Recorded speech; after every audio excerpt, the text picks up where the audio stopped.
It's early 2026. Jennifer Lopez, the woman who built an empire on strength, is single. Again. The storybook ending with Ben Affleck didn't just end, it went up in flames. But just when she thought the nightmare was over, a ghost from her past came back to haunt her. In October 2025, her first husband, Ojani Noa, resurfaced with bombshell allegations tying Jennifer directly to the biggest monster in music, Diddy. 4 husbands, 6 engagements, from backup dancers to baseball gods and movie stars. J.Lo has collected more rings than Thanos. So how can the most desired woman on the planet be completely incapable of staying in a relationship? We are about to prove that for 40 years, every man has been a pawn in her game, fuel for her music, her movies, her brand, and that the spotlight she craves is the very thing that destroys them all. Every story has a beginning. Before the red carpets, before the paparazzi, before the entire world knew her name, there was just Jenny from the block, and she was desperately in love with a boy named David Cruz. They met when she was only 15. For 10 years, he was her rock. He was the guy who held her hand in the hallways of their high school, the one she brought home for dinner. Insider friends from that time say J.Lo's mom and dad absolutely adored him. He was stable, he was sweet, and he represented a normal, simple life. But Jennifer Lopez was never destined for a normal life. As she got her first big break as a fly girl on In Living Color, the cracks began to show. She was in Hollywood, living in a world of ambition and neon lights, while he was still back in the Bronx. She was tasting fame, and she realized she had an insatiable appetite for it. And this right here, this is the first time we see the pattern emerge. She had to choose between the man and the mission always wins. David never chased the spotlight after she left. He lived a quiet life, completely out of the public eye. Tragically, in March of 2020, David Cruz passed away from heart disease. He was only 51. He was the first chapter, the innocent chapter, before the story got very, very complicated. Ojani Noa, the first husband and nightmare ex. After a decade of sweet, innocent love, Jen was done with the boy next door. She wanted passion. She wanted fire. And she found it sizzling in a Miami restaurant in the form of a devastatingly handsome Cuban waiter named Ojani Noa. This was a whirlwind. One minute he's serving her food, the next he's proposing in front of a cast and crew at a movie wrap party. They got married in a flash in 1997, right as her movie Selena was about to make her a global superstar. He was the ultimate arm candy, her real-life rags to riches fairy tale. The problem is, he never stopped seeing her as Jenny, the girl from the restaurant. And the world was about to meet J.Lo, the brand. Insiders reported that Ojani became intensely jealous and possessive. He couldn't handle the fact that she was suddenly one of the most famous women in the world, while he was still the guy who used to be a waiter. Their marriage lasted only 11 months, but the divorce has lasted for decades. Because Ojani decided to make a career out of being Mr. Jennifer Lopez. He threatened to write a tell-all book exposing all their secrets. He tried to release intimate, private home video footage from their honeymoon. J.Lo had to drag him to court again and again and again, getting restraining orders just to keep him from profiting off their 11 months together. He wasn't just an ex-husband, he became her first professional nightmare. So where is he now? After years of trying to squeeze money out of his famous ex, he's popped up as a personal trainer, a chef, and sometimes an actor. But this messy, public humiliation taught J.Lo a valuable lesson. If you're gonna date someone in the industry, make sure they have more power than you do. Tommy Mottola, the sabotage power play. Okay, this one is juicy, y'all. They never officially dated, but you cannot tell the story of J.Lo's music career without talking about the puppet master pulling the strings from behind the curtain, the notoriously powerful head of Sony Music, Tommy Mottola. Now, here's where it gets messy. The story goes that Tommy, fresh off a toxic, bitter divorce from his biggest star, Mariah Carey, decided to play dirty. Rumor has it he used J.Lo as his secret weapon. He allegedly took a song sample he knew Mariah was using for her upcoming Glitter soundtrack and gave it to J.Lo for the iconic I'm Real remix with Ja Rule. Sabotage? You tell me. This wasn't a romance. It was a strategic power play to launch his new star and kneecap his old star and ex-wife. And just like that, J.Lo wasn't just a movie star anymore. She was a pop star at the center of a grade A industry feud. She had arrived. Sean P. Diddy Combs, the hip-hop power couple. Forget strategic alliances. After playing the corporate game, J.Lo was ready to rule the world, and she needed a king to match her queen energy. And in the late 90s, there was no bigger, shinier, or louder king than the man himself, Sean Puffy Combs. This wasn't a relationship, it was a cultural takeover. They were the power couple. He was the mogul, she was the superstar. They were on every red carpet, dripping in diamonds. But it all peaked at the 2000 Grammy Awards. J.Lo walked out in a dress so iconic, so scandalous, so jaw-droppingly gorgeous that it literally broke the internet. That green Versace dress is the reason Google Images was invented. Seriously, look it up. That night, she wasn't just a celebrity anymore. With Diddy by her side, she became a global phenomenon. But the higher you fly, the harder you fall. Because behind all the glamour and the bling, their relationship was a ticking time bomb of chaos. There were constant rumors of him cheating, but it all exploded on a cold December night in 1999 at a place called Club New York. An argument broke out, champagne bottles were thrown, and then gunshots. Diddy and Jen fled the scene in his Lincoln Navigator, allegedly running over a dozen red lights with a stolen gun in the car before being stopped by the police. They were both arrested, both handcuffed, both thrown in jail.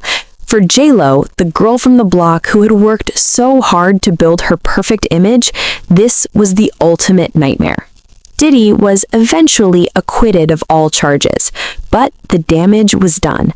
Jen later admitted that she was sitting in a trailer on the set of The Wedding Planner, and she realized she would be waiting for a phone call from a lawyer or a jailhouse for the rest of her life if she stayed.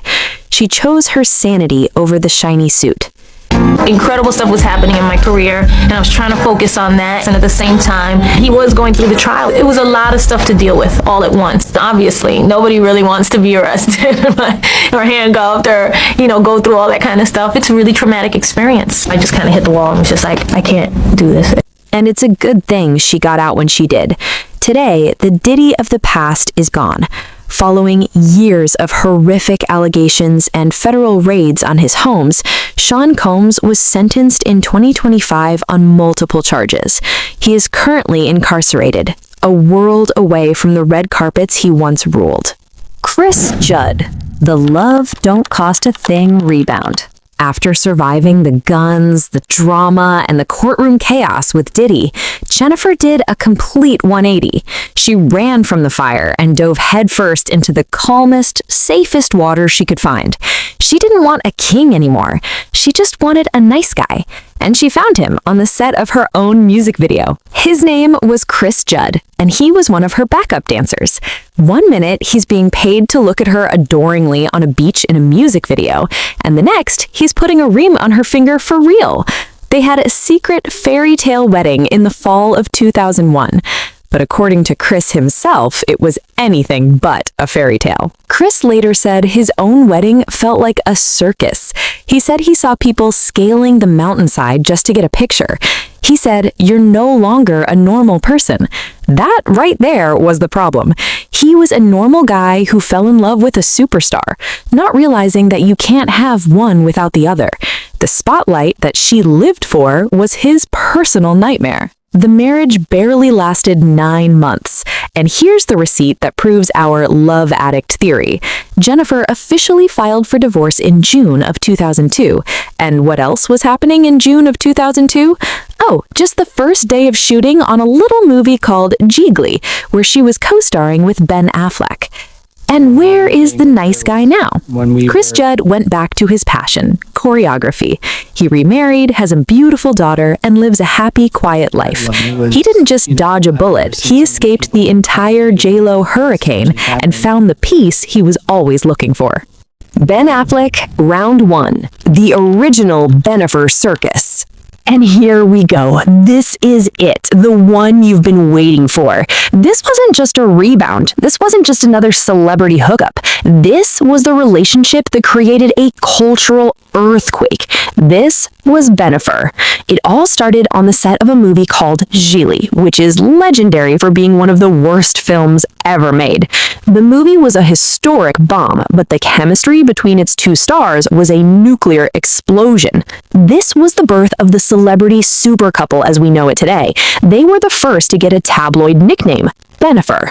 He was the Oscar-winning golden boy, she was the global pop goddess, and Ben sealed the deal with a rock so famous it had its own zip code, a 6.1-carat flawless pink diamond engagement ring from Harry Winston, purportedly worth over $2.5 million. To prove how real they were, they didn't hide from the cameras. They decided to mock them. They made the now legendary Jenny from the Block music video. But here's the fatal mistake. They tried to make a joke out of the media monster, and in doing so, they fed it. The paparazzi weren't just following them anymore, they were hunting them.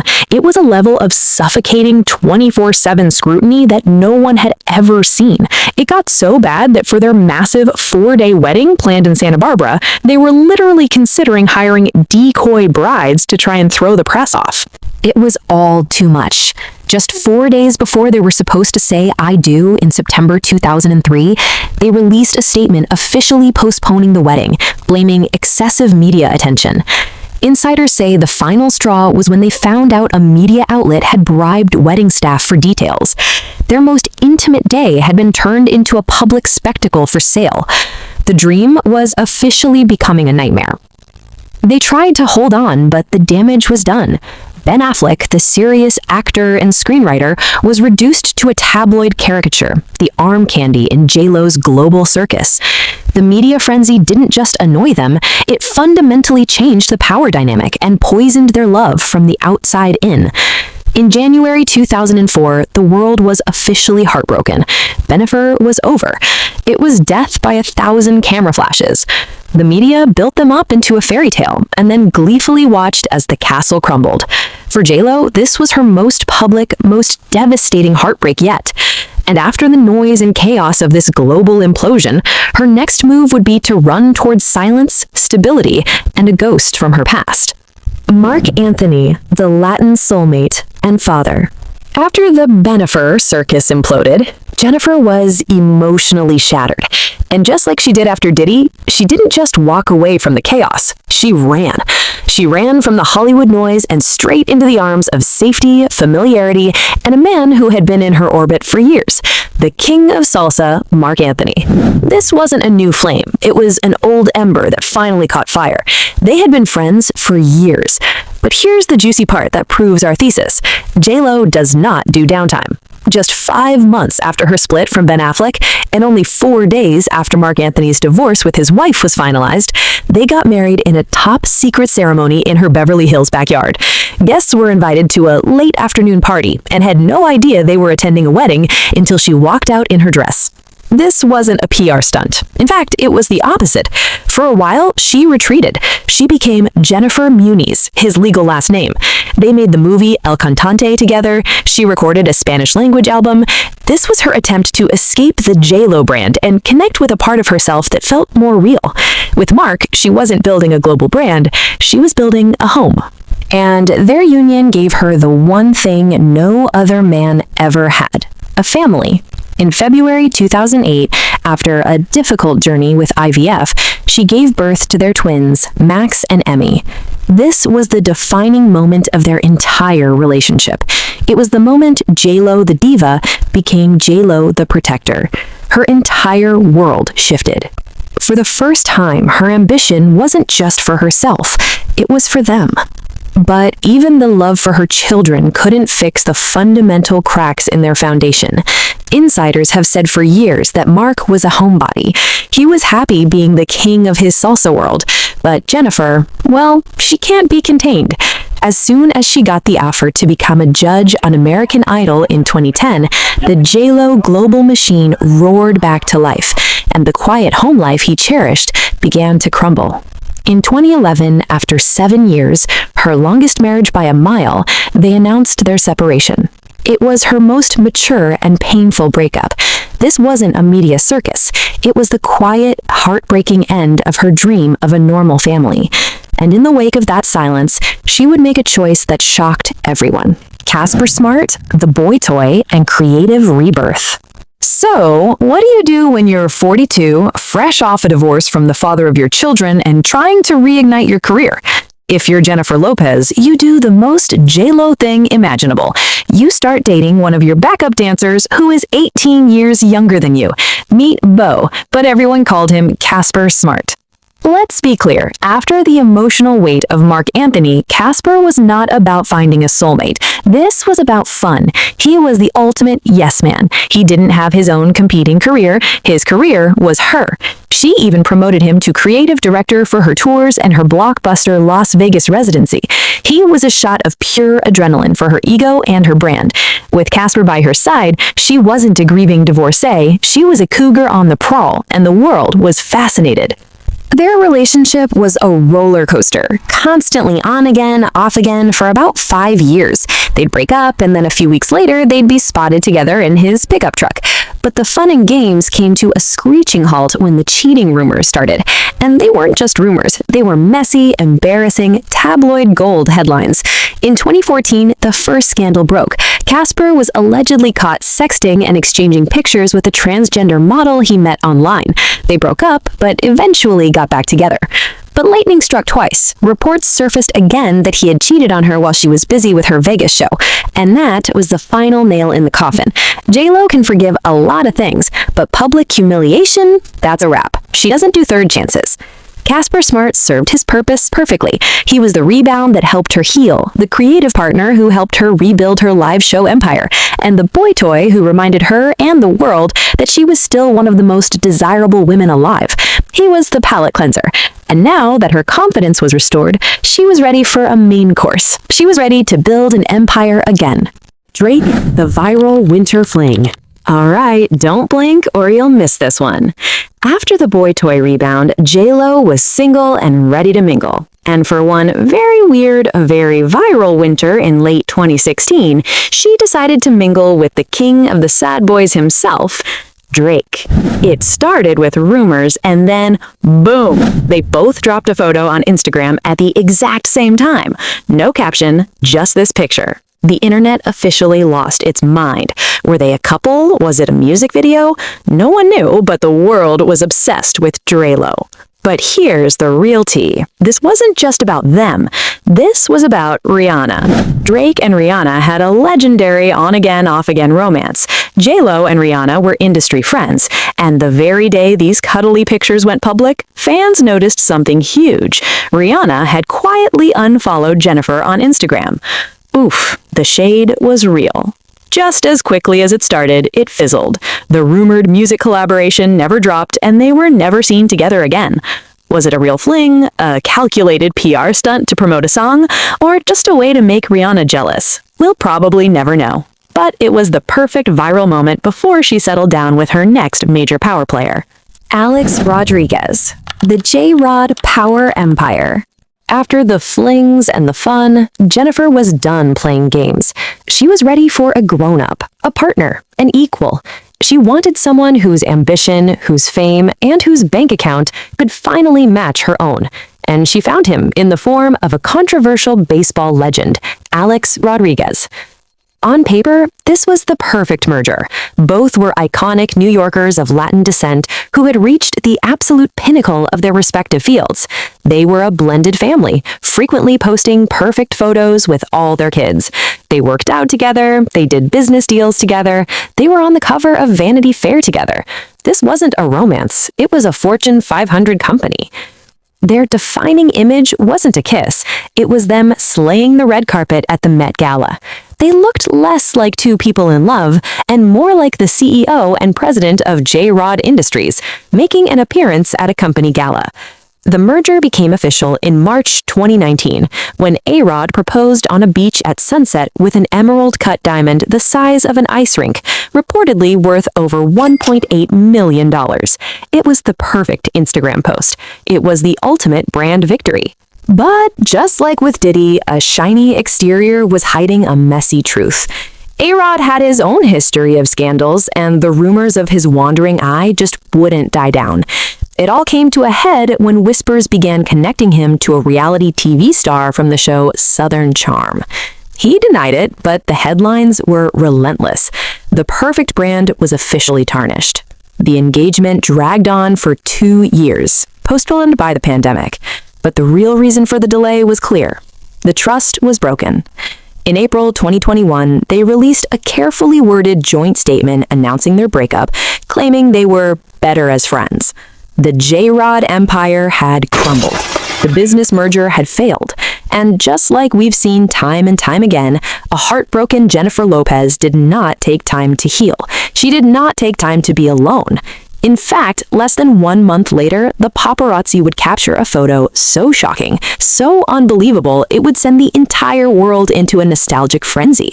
The biggest plot twist in celebrity history was about to begin. Ben Affleck, round 2, the Hollywood ending that failed. And then it happened. A plot twist that no Hollywood screenwriter would dare to write. Less than a month after she and A-Rod split, Ben Affleck, now single himself, was photographed leaving her Los Angeles home. At first, the world thought it was a joke, but then there were more photos. A trip to Montana, secret hangouts, stolen kisses. The impossible was happening. Bennifer was back. This was supposed to be the Hollywood ending. The fairy tale that was brutally interrupted 17 years earlier was finally getting its happily ever after. The timing was perfect. They were older, wiser, and had both been through marriages and had kids. This wasn't a fling. This felt like destiny. They got married in a surprise, intimate ceremony in Las Vegas, followed by a massive, stunning all-white wedding at Ben's Georgia estate. It was a global obsession. But if the first time was a fairy tale destroyed by outside forces, this time the monster was coming from inside the castle. The world started noticing the cracks. Paparazzi caught them in what looked like tense arguments in their car. And then there was the 2023 Grammys, where Ben was caught on camera looking so utterly miserable that he became a global meme. The sad Affleck persona was back, but this time he was sad next to his wife. So what went wrong this time? The problem was fundamental. Their lifestyles are completely incompatible. Let's call it the hustler versus the hermit. He is a respected director who craves a quiet, private life. He wants to drink his Dunkin' coffee, smoke his cigarettes, and be left alone. She is the CEO of J.Lo Inc. Her ambition is relentless. She lives her life on camera and she sees every moment as an opportunity for content. And here's the ultimate irony. She made an entire documentary and musical film called The Greatest Love Story Never Told, about their love story. She literally fed their private reunion to the same media monster that ate them alive the first time. She learned nothing, and it seems Ben, who looked deeply uncomfortable in the whole documentary, was just a supporting actor in her one-woman show. The Hollywood ending became a Hollywood tragedy. They quietly sold their $60 million dream house. He moved out, and in January of 2025, the divorce was finalized. The greatest love story ever told ended not with a kiss, but with court papers. You can't reboot a romance like a movie franchise, and sometimes the sequel is just a sad reminder of why it was canceled in the first place. Brett Goldstein, the rumored new chapter. But as we know, the J.Lo story never ends with a fade to black. The credits don't roll. She is a perpetual motion machine of romance, and the rumor mill is already spinning. It's early 2026, and the latest name being whispered around Hollywood is one that nobody, and I mean nobody, saw coming. That's right, Roy Kent himself.